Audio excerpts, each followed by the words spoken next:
তিনিচুকীয়া সৎসং বিহাৰত ঠাকুৰ অনুকূল চন্দ্ৰৰ ১৩৭তম আৱিৰ্ভাৱ দিৱস মহোৎসৱ পালন।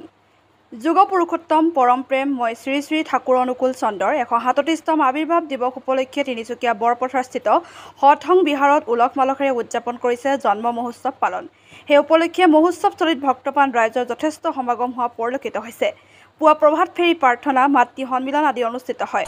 পৰৱৰ্তী কাৰ্যসূচী ধৰ্মসভা, সন্ধ্যা সাংস্কৃতিক সন্ধ্যা অনুষ্ঠিত কৰা হ'ব বুলি মন্দিৰ পৰিচালনা সমিতিয়ে অৱগত কৰে। তিনিচুকীয়াৰ পৰা মৃণাল চক্ৰৱৰ্তীৰ ৰিপৰ্ট। আপুনি চাই আছে the royal news.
Shri Shri Thakur অনুকূল চন্দ্ৰৰ ১৩৭তম জন্ম দিৱস আমাৰ তিনিচুকীয়া সৎসং বিহাৰত দিনজোৰা কাৰ্যসূচীৰে পালন কৰা হৈছে।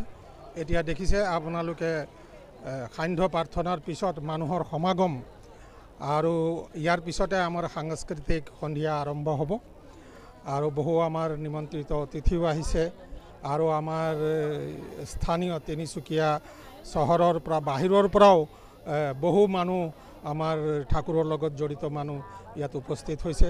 আমি খুবেই আনন্দিত হৈছোঁ আৰু সকলো সৎসংগীসকলে আজিৰ তাৰিখত আজি যি জন্মোৎসৱ ঠাকুৰৰ সেই উপভোগ কৰি আনন্দিত হৈছে।